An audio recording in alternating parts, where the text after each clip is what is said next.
வணக்கம். Brown Guha media உங்களை வரவேற்கின்றது.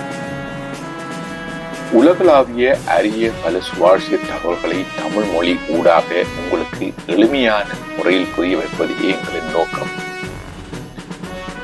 ஈரானுடனான கிட்டத்தட்ட 2 வார போருக்கு பிறகு அமெரிக்க ராணுவம் மத்திய கிழக்குக்கு சுமார் 2500 கடற்படையினரையும் ஒரு நீர்வீழ்ச்சி தாக்குதல் கப்பலையும் அனுப்பியுள்ளது என்று அமெரிக்க அதிகாரிகள் தெரிவித்துள்ளார்.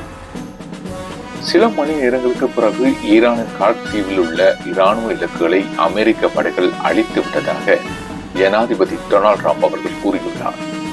இது ஈரானின் எண்ணெய் ஏற்றுமதியை கையாள் முதல் முனையம் என்பது குறிப்பிடத்தக்கது.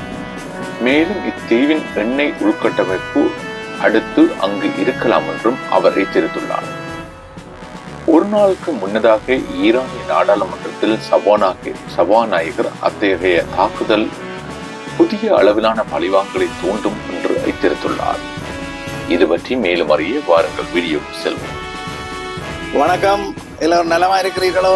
எல்லாரும் நலமே உள்ளோம். உலகத்து உறவுகள் நலம் வேண்டி இன்று மீண்டும் ஒரு நிகழ்ச்சியில் சந்திக்கிறோம். இன்று ஈரானின் யுத்தம், 3வது உலகமா யுத்தம் வருமா வராதா? பற்றி எரிகிறது இஸ்ரேல். ஈரானின் அகோர தாண்டவம். அமெரிக்கா, இஸ்ரேல் கூட்டாக சேர்ந்து ஈரானை, அதன் சுப்ரீம் தலைவரையும் அவரது உயர் அதிகாரிகளையும் குண்டி வீசி தாக்கி இன்றுடன் 1 வாரமாகிறது. இந்த 1 வார கால யுத்தம் சொல்வதென்ன? அது என்ன பாடத்தை இந்த உலகத்துக்கு சொல்கிறது? குட்ட குனிகிறவன் மனிதனா, இல்லை பொறுத்தது போதும் என்று பொங்கி எழுவதுதான் மனிதமா?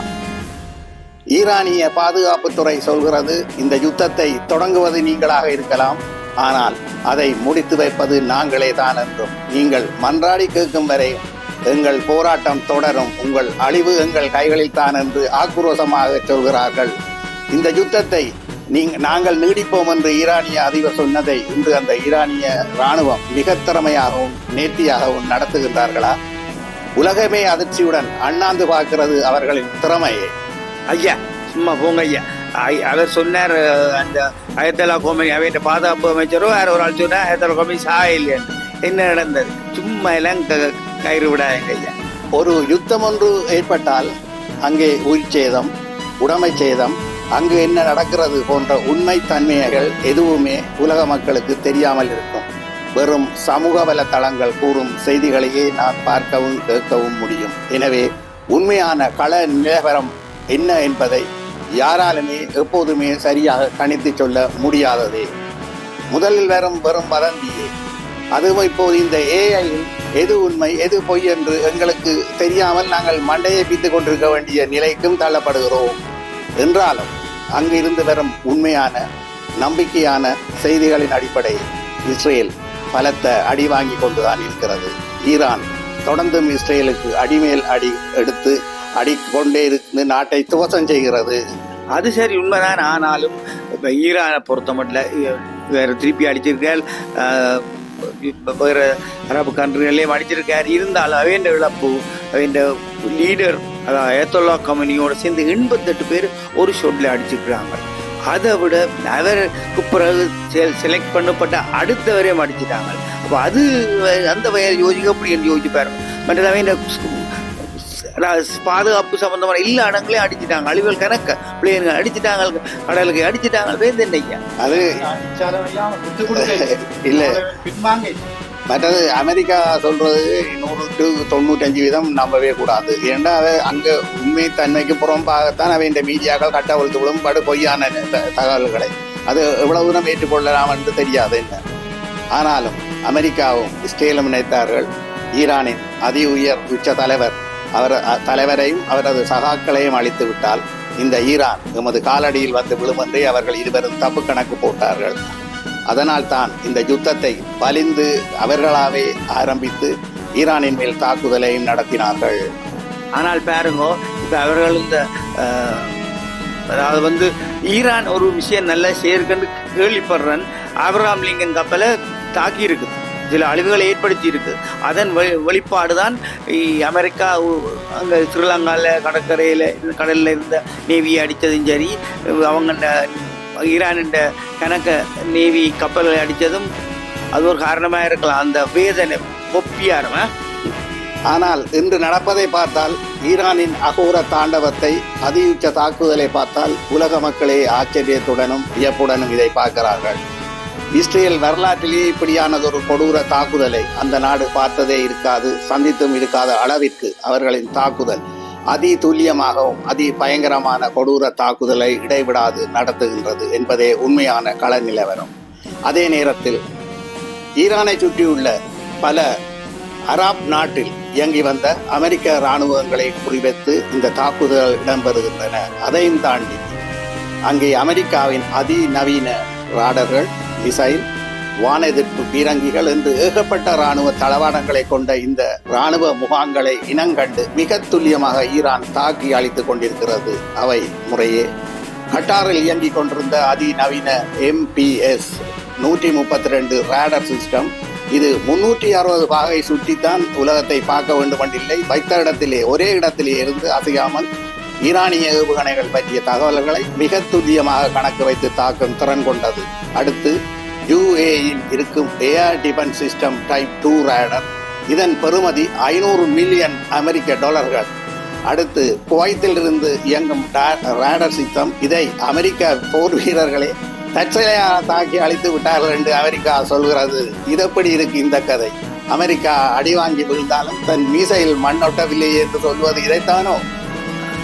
அடுத்து பாரேனில் இயங்கிக் கொண்டிருந்த கீ சேட்டலைட் கம்யூனிகேஷன் டவரையும் ஈரான் தாக்கி அளித்தது. இந்த 4 தளங்களில் இருந்து இயங்கிய அதிநவீன ரேடர்கள் பெறுமதி என்ன தெரியுமா? 2 தொடக்கம் 3 பில்லியன் அமெரிக்கன் டாலர்கள் வரும் என்று இந்த இராணுவ அலசி ஆராயும் ஒரு குழு அறிக்கை விட்டிருக்கிறார்கள். அந்த 6 நாட்களில் இவற்றை துவசம் செய்துள்ளது. அதன் அதிர்ச்சியிலிருந்து அமெரிக்கா இன்னும் மீளவே இல்லை என்று உலக மக்கள் எதிர்பார்க்கிறார்கள். அதுதான் அந்த குப்பியாரம். இதுதான் அவர்கள் என்ன செய்கிறார்கள்? மக்கள் மீது தாக்குதலை ஏற்படுத்துகிறார்கள் ஈரான்ல. அமெரிக்காவின் நீண்டகால கனவு இது. மிக பெரும் பொருட்செலவில் உருவாக்கப்பட்ட இந்த அதிநவீன ராடர்களை, சேட்டலைட் உபகரணங்கள், பாதுகாப்பு சிஸ்டம் என்று எல்லா இராணுவ தளவாடங்களையும் இழந்துவிட்டது. 2ஆம் உலக போருக்கு பின்பு தனது கால் தடத்தை மிகவும் ஆழமாக பதிக்கவென்றே அமெரிக்கா மத்திய கிழக்கு நாடுகளில் செலவு செய்த தொகை மிக பெரியது. சவுதி அரேபியா முதல் கட்டார் வரையும், ஈரான் முதல் சிரியா வரை உள்ள முக்கியமான மத்திய கிழக்கு நாடுகளில் அதன் எண்ணெய் வளங்களை இலக்கு வைத்தே பார்த்து உருவாக்கிய இந்த அதிநவீன போர் தளவாடங்களை, உளவு பார்க்கும் இயந்திரங்களை வெறும் 1 வாரத்துக்குள்ளே இழந்தது. அதன் வலியை அமெரிக்காவால் தாங்கிக் கொள்ள முடியாதிருந்தாலும் தானே இன்றும் அந்த யுத்தத்தில் நவீன கப்பலை அங்கே அடித்தேன், ஈரானிய மக்களை இங்கே கொன்றேன் என்று புலம்புகிறார்கள். இதில் எவ்வளவு தூரம் உண்மை இருக்கு என்று போரியல் நிபுணர்களே சிரிக்கும் அளவிற்கு டொனால்ட் ட்ரம்பின் உடைய பேச்சுகள் இருப்பதாக பலர் வர்ணிக்கிறார்கள். இந்த போரில் இன்றைய வெற்றி என்பது இந்த ஈரான். அதை இன்று இந்த முழு உலகமே பார்த்து அதிர்ச்சியும் ஆரவாரமும் கொள்கிறது. இராணுவ ஆய்வாளர்களும் அதைத்தான் அடித்துச் சொல்கிறார்கள். இதற்கு முக்கிய காரணம் என்னவா இருக்கும் என்று தேடி பார்த்தால் அதுதான் மத்திய கிழக்கு நாடுகளின் ஒற்றுமை. இந்த நாடுகளின் ஒற்றுமையே இந்த வெற்றிக்கு முதல் காரணமாக பார்க்கப்படுகிறது. அடுத்து பிராந்திய அரசியல் மாற்றங்களை சரியாக கணக்கு பார்க்க தவறிய அமெரிக்க பென்டகன் ஈரானின் இந்த அதிநவீன ஆயுத உற்பத்தி வளர்ச்சி பற்றி சரியாக கணிக்க தவறி விட்டதோ என்றே நோக்கர்கள் கருதுகிறார்கள். அது உண்மையாகவும் கூட இருக்கலாம். அமெரிக்கா தானே சின்ன நாடு, நான் நேத்தவுடனே அழித்து விடுவேன் என்று அமெரிக்கா தான் தோண்டித்தனமாக செய்ததன் விளைவுதான் இதென்று பல நோக்கர்கள் கருத்தும் தெரிவிக்கிறார்கள்.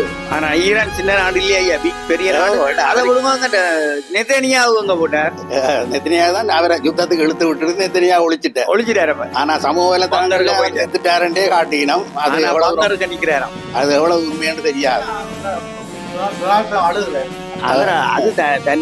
குடும்ப பிரச்சனை.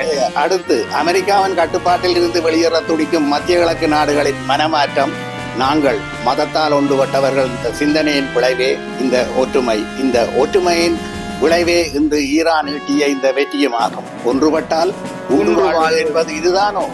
உலக வல்லரசு என்றும் உலக போலீஸ்காரன் என்றும் தன்னை அடையாளப்படுத்திக் கொண்டிருந்த இந்த அமெரிக்கா இன்று தனது சொந்த இராணுவ முகாம்களையே காப்பாற்ற முடியாமல் மூக்கடைப்பட்டு ஓடிய கதையை நினைத்து யாருக்கும் தெரிய போகிறது இல்லை என்று அவர் அழுது கொண்டு இருப்பார்கள் என்றாலும் இந்த யுத்தம் இத்துடனே நின்று போக வேண்டும் என்று சொல்லுகிறோம். உலக மக்களின் நலன் கருதி, இந்த எரிபொருள் விலைகள் நலன்கள் கருதி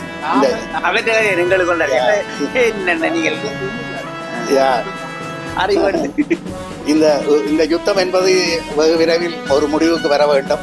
யார் தோல்வி யார் வெற்றி என்பது எல்லாம் உண்மையிலே தேவையில்லாத ஒன்று. அமெரிக்கா மூக்குடைப்படுவதை உலக மக்களே விரும்புகிறார்கள். அது நடக்குமா? நானே உலக மக்களா இருக்கிறேன். காலம்தான் பதில் சொல்ல வேண்டும். மீண்டும் நல்ல ஒரு நிகழ்ச்சியில் சந்திப்போம். நன்றி, வணக்கம். உங்களுக்கு இந்த வீடியோ பிடித்திருந்தால் லைக் பண்ணுங்கள். உங்கள் நண்பர்களும் பார்த்து பயன்பெற வேண்டும் என்று நினைத்தால் ஷேர் பண்ணுங்க. அத்துடன் சப்ஸ்கிரைப் பண்ண மறந்து விடாதீர்கள். நன்றி, வணக்கம்.